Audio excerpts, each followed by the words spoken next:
अल्हम्दुलिल्लाहि रब्बिल आलमीन वस्सलातु वस्सलामु अला सय्यिदिल मुरसलीन व अला आलिहि व अस्हाबिहि अजमाईन व अशहदु अन ला इलाहा इल्लल्लाहु वहदहु ला शरीका लह व अशहदु अन्ना मुहम्मदन अब्दुहु व रसूलुहु अम्मा बअद फ़अऊज़ु बिल्लाहि मिनश्शैतानिर रजीम बिस्मिल्लाहिर रहमानिर रहीम या अय्युहल्लज़ीना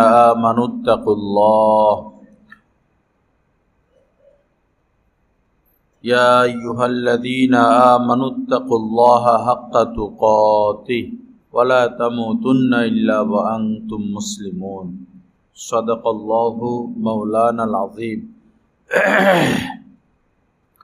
अल्लाहुम्मा सल्लि अला सय्यिदिना व मौलाना मुहम्मद व अला आलि सय्यिदिना व मौलाना मुहम्मद व बारिक व सल्लिम। अस्तगफिरुल्लाहल्लज़ी ला इलाहा इल्ला हुवल हय्युल क़य्यूम व अतूबु इलैहि।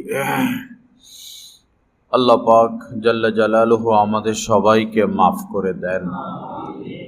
আল্লাহ পাক আমাদের সবাইকে কামেল হেদায়েত কামেল নূর নসিব করে দেন। রব্বুল আলামিন আমাদের সবার জন্য জান্নাতুল ফেরদাউসের ফয়সালা করে দেন, দিন মোতাবেক চলার তৌফিক দান করেন।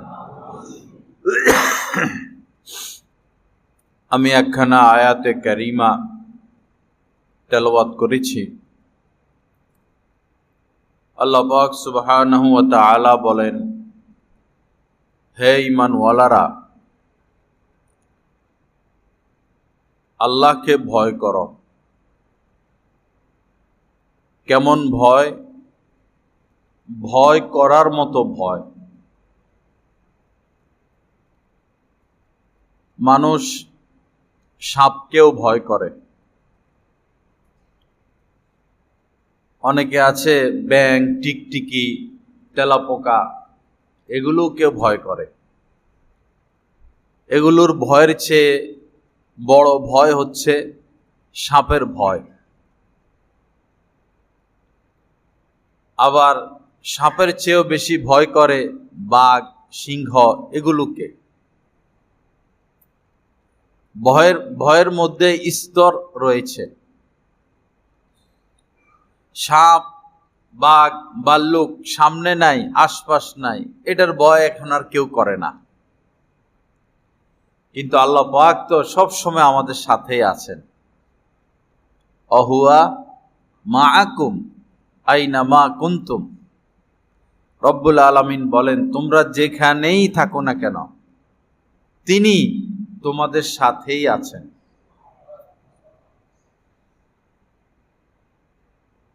তা আল্লাহ পাক সাথে আছেন, আল্লাহ পাক আমাদেরকে দেখেন, আমাদের কথা শুনেন, অন্তরে অন্তরে কি চিন্তা ভাবনা করি এটাও আল্লাহ পাক দেখেন। এমনকি ভবিষ্যতে আমরা কি চিন্তা ভাবনা করব, আমাদের মনে কি ধরনের চিন্তা আসবে আমরা তো জানি না, আল্লাহ পাক সেটাও জানেন। তিনি অন্তর্যামী, তার কাছে কোনো কিছু গোপন থাকে না। ইন্নাল্লাহা লা ইয়াখফা আলাইহি শাইউন ফিল আরদি ওয়ালা ফিস সামা।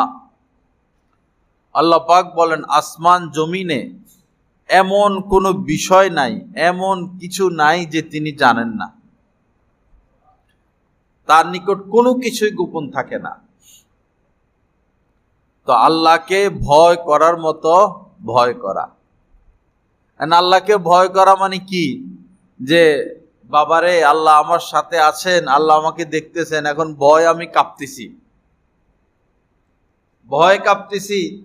ভয় মানে এটা না, ভয় মানে এটা না। বাঘকে ভয় করে, বাঘে হামলা করবে, সাপকে ভয় করে, সাপ কামড় দিবে। আল্লাহ পাক তো রহিম, রহমান। আল্লাহকে ভয় করার কি অর্থ?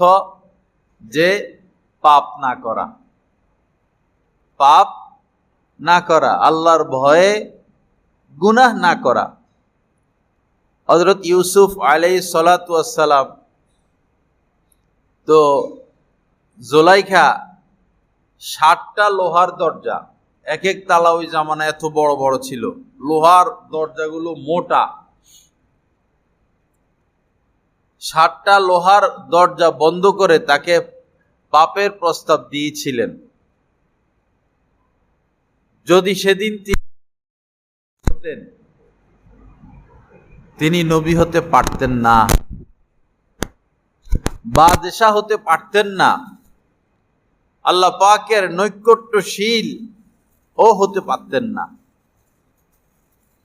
আমাদের জীবনে এরকম অনেক সফলতা ছিল, আছে, আল্লাহ দিবেন এমন অনেক বড় বড় নিয়ামত, কিন্তু আমরা পাপের মুখোমুখি হয়ে যাই, পাপ করে ফেলি, যার কারণে ওই নিয়ামত আর দেওয়া হয় না, আমরা ওই নিয়ামত আর পাই না। বাবার বদদোয়া, মায়ের বদদোয়া, ওস্তাদের বদদোয়া, শায়েকের বদদোয়া, মনে কষ্ট, বান্দা নিয়ামত থেকে বঞ্চিত হয়ে যায়। আল্লাহ আমাদেরকে আল্লাহকে ভয় করে চলার তৌফিক দান করেন। আল্লাহর ভয় আর সাপ বিচ্ছুর ভয় সমান না। আল্লাহকে কেমন ভয় করতে হবে, দুই একটা উদাহরণ যখন সামনে আসবে তখন বিষয়টা স্পষ্ট হবে।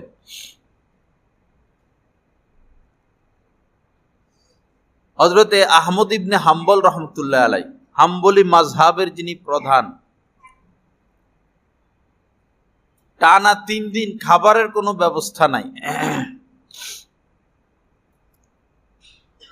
আমরা এখানে মনে হয় না এমন কেউ আছি যে 3 দিন না খেয়েছিলাম। পরে উনি কিছু রুটি, আটার ব্যবস্থা করলেন, ঘরে দিলেন যে রুটি বানিয়ে দাও। খুব দ্রুত রুটি বানানো হলো। রুটি বানাইতে হলে চুলা জ্বালাইতে হবে, একটা সময়ের ব্যাপার। খুব দ্রুত রুটি সামনে চলে আসলো। বললেন, এত দ্রুত রুটি বানাইলা, কি বিষয়? বলল যে আপনার ছেলের চুলা আগ থেকে জ্বালানো ছিল, আপনার ছেলের চুলায় আমরা এই রুটি বানিয়েছি, যেহেতু চুলাটা জ্বলতেছে, তিনি আর এই রুটি খান নাই। ওনার ছেলে অনেক বড় বুজুর্গ মানুষ, আল্লাহওয়ালা মানুষ, সলেহ তার নাম, কিন্তু তিনি 2 বছর সরকারি চাকরি করেছিলেন, যেটা তিনি পছন্দ করতেন না, পিতা পছন্দ করতেন না। এজন্য জীবনে কোনো দিন ছেলের কোনো কিছু তিনি ব্যবহার করেন নাই। 3 দিন উপবাস, 3 দিন পরে রুটির ব্যবস্থা হলো, এতটুকু যে ছেলের চুলায় রুটিগুলো বানানো হলো, ওই রুটিও তিনি আর খেলেন না। কার ভয়? আল্লাহর ভয়। এর নাম তাকওয়া, এর নাম তাকওয়া। আল্লাহ আমাদেরকে সেই তাকওয়া নসিব করেন। আল্লাহর ভয় যদি আমাদের ভিতরে চলে আসে, আমরা সবাই যদি আল্লাহকে ভয় করতাম, কত সুখের জীবন যাপন করতে পারতাম। এই থানার প্রয়োজন নাই, র্যাবেরও প্রয়োজন নাই, কারণ কেউ তো পাপ করে না, সবাই আল্লাহকে ভয় করে। এখন পুলিশ যদি আরো বাড়ানো হয়, র্যাব আরো বাড়ানো হয়, মোড়ে মোড়ে মোড়ে মোড়ে পুলিশ, প্রত্যেক ম্যান টু ম্যান পুলিশ, অপরাধ কি কমে যাবে? প্রত্যেক মানুষের সাথে একজন একজন পুলিশ।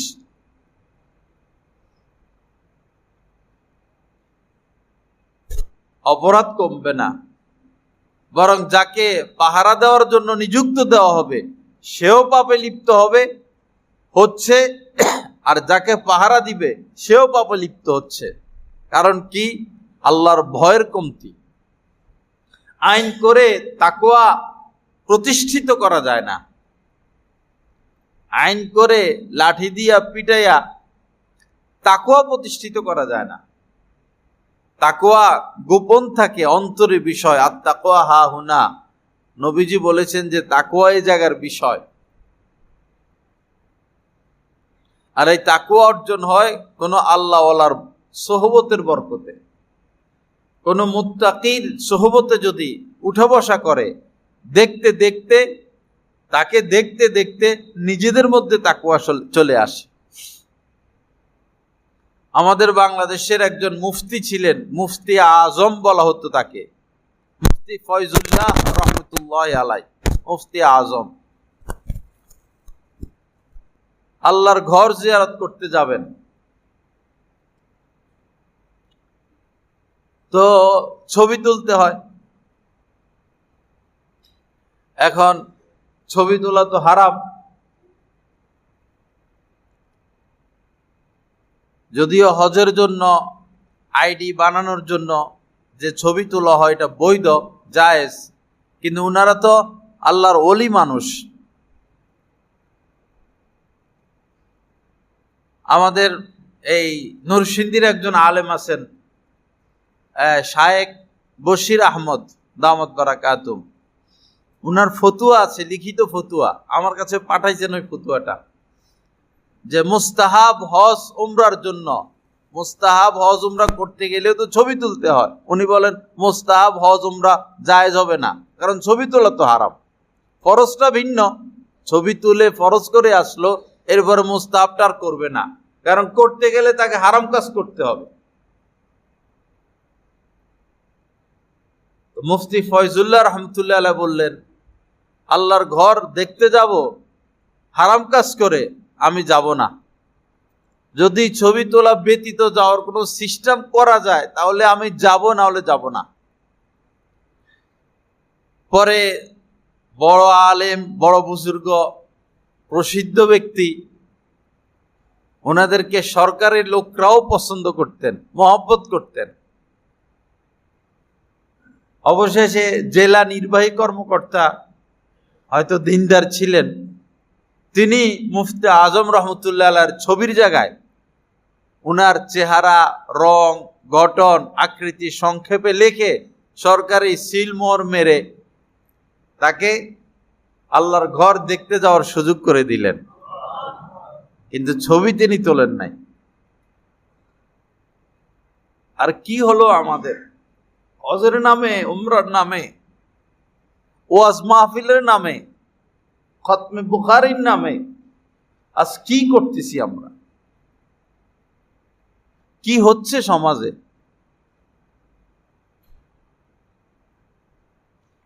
আল্লাহ আমাদেরকে আল্লাহর ভয় দান করেন। আল্লাহ পাক আমাদেরকে ছবি মুক্ত জিন্দিগি নসিব করে দেন। মুফতি ফয়জুল্লাহ রহমতুল্লাহ আলাইহি বলতেছিলাম তাকওয়া। উনি যখন শিশু, উনার নানি উনাকে কোলে নিয়া, কোলে নেয় না, কোলে নিয়া যদি কোনো মহিলাদের কাছে যাইতেন, এই শিশু বাচ্চা মুফতি আজম আরেকদিকে চেহারা ঘুরিয়ে নিতেন, অথচ এখনো তিনি কি শিশু, কোলে, নানির কোলে। উনার ইতিহাসে আমি এটা পড়েছি, চেহারা ঘুরিয়ে নিতেন। যখন মাদ্রাসায় ভর্তি হয়েছেন তখনও তিনি নাবালেগ, ছোট বাবু। রাহে নাজাত একটা কিতাব পড়া হয়, এখন পড়ানো হয় তালিমুল ইসলাম। হাটহাজারের দিকে এখনো রাহে নাজাত পড়ায়, মাসআলার কিতাব। তো মাসআলার কিতাবে তিনি পড়ছেন, ওস্তাদ পড়াইছেন যে মহিলাদেরকে দেখা হারাম, মহিলাদেরকে দেখা হারাম, এটা পড়ছেন।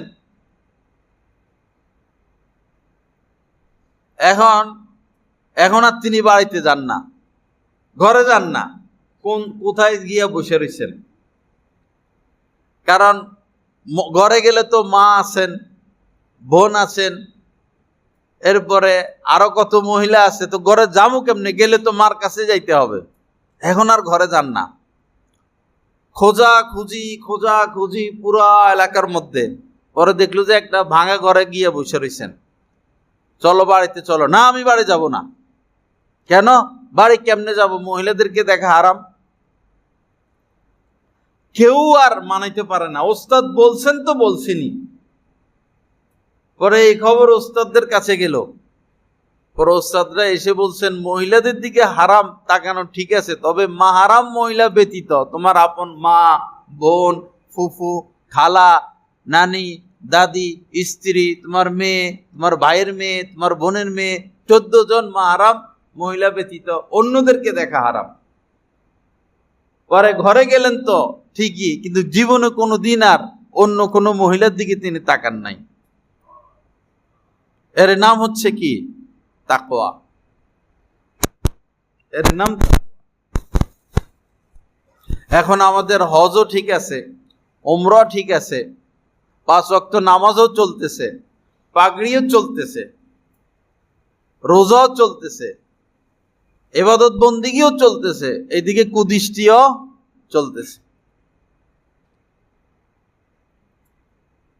মনে হয় না 1 লক্ষ মুসলমানের মধ্যে একজন পাওয়া যাবে নজরকে হেফাজত করে, মনে হয় না।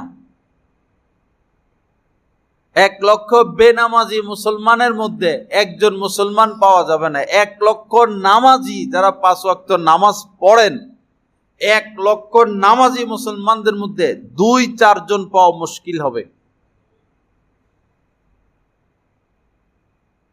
আল্লাহর রহমত আসবে কিভাবে? রহমত প্রাপ্ত হব কিভাবে? যে যে বিষয়গুলোর কারণে মুসলমানদের উপরে আল্লাহর খাস রহমত আসবে না, ইহুদিরা এটা জানে, খ্রিস্টানরা এটা জানে, মূর্তি পূজকরা এটা জানে, মুসলমানদেরকে সেই কাজের মধ্যে লিপ্ত করাইয়া দিছে।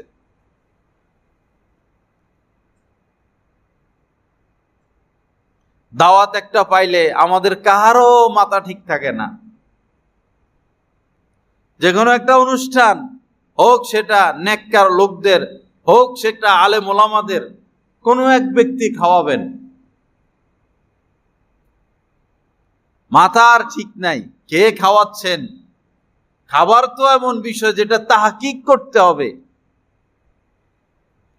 দাওয়াত দিলেই তো দৌড় মারবো, বিষয়টা তো মুত্তাকির কাজ না। একজনে খাওয়াচ্ছেন আর আমি খেয়ে ফেলবো, এটা মুত্তাকির কাজ না। মুত্তাকি তাহকিক করবেন, কে আমাকে খাওয়াচ্ছেন, কারা আমাকে খাওয়াচ্ছেন।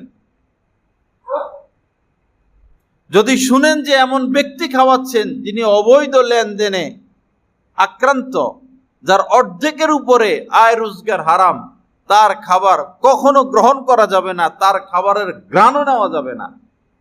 খাবার তো দূরের কথা, দাওয়াত এটা তাহকিকি বিষয়, তাহকিক করে খেতে হবে। আল্লাহ সহি বুঝ দান করেন, আল্লাহ পাক আমাদেরকে তাকওয়া দান করেন। ভালো তেল গাড়িতে না দিলে গাড়ি ঠেট্টার ঠেট্টার করব। ভালো সিমেন্ট যদি না দেয় সার টিকবে না। রাস্তাঘাট যে করে কালো যে ঢালাইটা, এটার মধ্যে ওই তেলটা দেয় না, কালা যেটা, এটা দিয়ে তো রাস্তা ভিজাইতে হবে, কালাটা দিয়ে এরপরে পাথর দিবে, কালাটাই ফোটা ফোটা পরে দেয়, পরে আর টিকে না। তদ্রূপ এই দেহের মধ্যে হালালটা দিতে হবে। খাবো হালাল, পান করব হালাল, দেখবো হালাল, বলবো হালাল। খাবো হালাল, বলবো হালাল, কথা বলবো। কুলু কওলান সাদীদা, সঠিক কথা বলো। ওয়াজতানিবু কওলা জুর, মিথ্যা থেকে বেঁচে থাকো। ওয়ালা ইয়াগতাব বা'দুকুম বা'দা, একজন আরেকজনের গীবত করো না। বলবো হালাল, বলবো সত্য কথা বলবো, কাউকে কষ্ট দিব না, খোঁটা দিব না, আঘাত দিব না। ওয়ালা তুবতিলু সাদাকাতিকুম বিল মান্নি ওয়াল আযা, এমনি তো দান সদকা আমরা করি না, দান সদকা এমনিই কম করি, করলে আবার খোঁটা দিয়ে দেই। যাকে সদকা দেওয়া হলো তাকে কষ্ট দেওয়া হলো, খোঁটা দেওয়া হলো, তো শেষই হয়ে গেল। মুআমালা তো আল্লাহর সাথে হবে। ইবাদত বন্দেগী দান সদকা গোপন বিষয়, কিছু কিছু বিষয় গোপন রাখতে হয়, এটা গোপন বিষয় আল্লাহর জন্য, আল্লাহর সন্তুষ্টির জন্য। তো খাবো হালাল, বলবো হালাল, দেখবো হালাল, দেখবো হালাল। মায়ের দিকে মায়া মোহাব্বত ভালোবাসার সাথে তাকাইলে কবুল হজের সওয়াব। স্ত্রী সন্তান হালাল দেখবো, হারাম দেখবো না, শুনবো হালাল, হালাল শুনবো। নামাজিরাও বেশিরভাগ, দিনদাররাও বেশিরভাগ অন্য কোনো খবর নেক বা না নেক, খেলার খবরটা ঠিকই নেয়। কার খেলা, কে জিতলো কে হারলো, কথা হাসা না মিশা? হ্যাঁ, খেলার খবরটা ঠিকই নিবে। আল্লাহ হেফাজত করেন। শুনবো হালাল, শুনবো গীবত শুনবো না, মিথ্যা শুনবো না, পাপের কথা শুনবো না, দ্বীনি কথা শুনবো, ভালো কথা শুনবো, বরং খারাপ মানুষের কথা শুনবো না। খারাপ মানুষের কথা শুনলে মারাত্মকভাবে আসর হয়, খারাপ মানুষের সংস্পর্শে গেলে মারাত্মকভাবে আসর হয়। পাপ থেকে বেঁচে থাকতে হলে, গুনাহ থেকে বেঁচে থাকতে হলে আসবাবে গুনাহ, গুনার উপকরণ থেকে বেঁচে থাকতে হবে।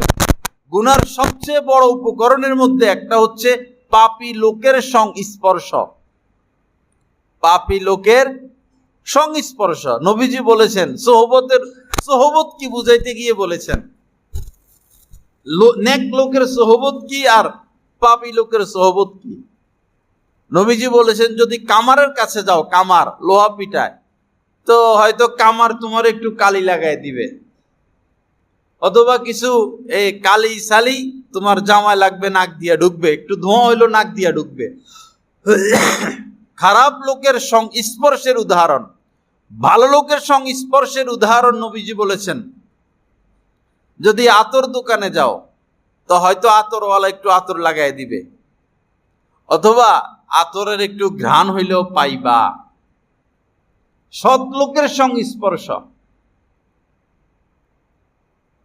নবীজি বলেছেন, আল জালিসুস সালেহ খায়রুম মিনাল ওয়াহদা, একা একা থাকার চেয়ে কোন নেককারের সাথে থাকা উত্তম।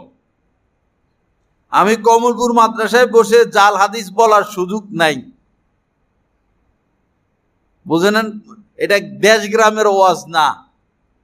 স্টেজে বয়ান করা, অন্য মসজিদে বয়ান করা আর কমলপুর মাদ্রাসা মসজিদে বয়ান করার মধ্যে পার্থক্য আছে। প্রত্যেক কথা চিন্তা করে বলতে হয়, মেপে ঝেপে বলতে হয়, দলিল থাকতে হয়। নবীজি বলেছেন, আল জালিসুস সালেহ খায়রুম মিনাল ওয়াহদা,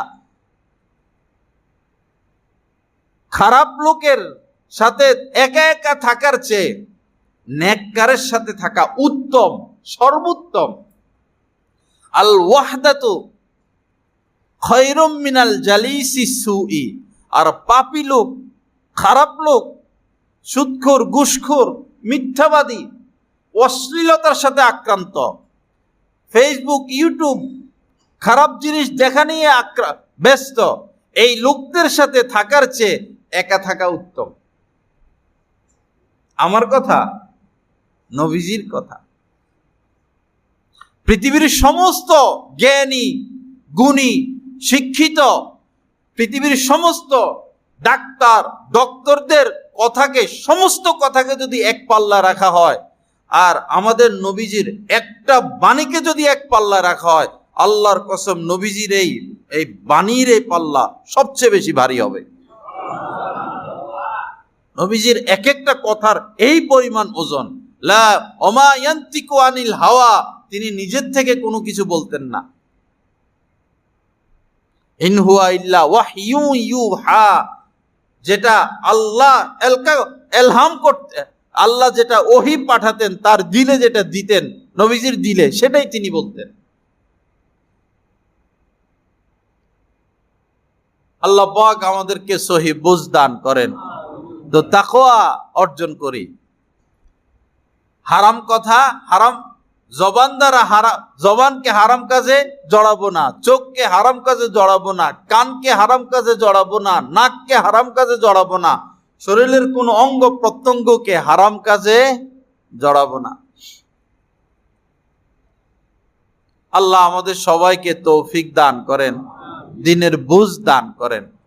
এক বুজুর্গ ছিলেন, তাকওয়া কি জিনিস বুঝানোর জন্য একটা উদাহরণ। আবু ইয়াজিদ রহমতুল্লাহ আলাই কোন এক সফরে কাপড় ধুইলেন, সাথে এক বন্ধু আছে, দুই বন্ধু। কাপড় ধুইলেন, এখন কাপড় তো রোদে দিতে হবে, শুকান লাগবে না। এখন বন্ধু বলতেছেন যে এখানে একটা আঙ্গুরের বাগান, এই আঙ্গুরের বাগানের দেয়ালের উপরে কাপড় ঝুলাইয়া দেন, শুকিয়ে যাবে, মেলে দেন। হযরত আবু ইয়াজিদ রহমতুল্লাহ আলাইহি বললেন, আরেকজনের দেওয়ালের উপরে আমি আমার কাপড় রোদ্রে দিব, এটা ঠিক হবে না। ঠিক করা বলল, তাহলে এই তো গাছপালা আছে, একটা গাছের ঢালের উপরে কাপড় মেলে দিন। তো চিন্তা ভাবনা করে বললেন, গাছের ঢালের উপরে কাপড় মেলে দিলে যদি ছোট ঢাল ঢুল ভেঙে যায়, ছোট ঢাল যদি ভেঙে যায়, মুশকিল মুআমেলা, এখন কাপড় কোথায় মেলবে? একটা কাজে তারা কি ফিকির করে। পরে বলল যে তাহলে ঘাস আছে, ঘাসের উপর মেলে দেন। ওই মরুভূমি এলাকায় সব জায়গায় ঘাস থাকে না, মাঝে মধ্যে ঘাসের উপরে দিয়ে দেন। বলল এটা তো জন্তু জানোয়ারের খাবার, তো যদি ঘাসগুলো ঢেকে রাখি তারা তো খাবারটা দেখবে না, খেতে পারবে না। জন্তু জানোয়ারের খাবার কেন ঢেকে রাখবো? ভারী মুশকিল, এখন জামা শুকাইবেন কিভাবে? পরে রৌদ্রের দিকে নিজের পিঠটা দিয়া, যেদিকে রোদ সূর্য সেদিকে নিজের পিঠ দিয়ে পিঠের উপরে দিয়ে দিয়েছেন কাপড়। এর নাম তাকওয়া। আমরা পাপীরাও আল্লাহর মুখোমুখি হব, তারাও আল্লাহর মুখোমুখি হবে, আমাদেরকে অবশ্যই পুরস্কার দিবেন ইনশাআল্লাহ, তারাও পুরস্কার পাবেন। পুরস্কার কি সমান হবে? পুরস্কার সমান হবে না।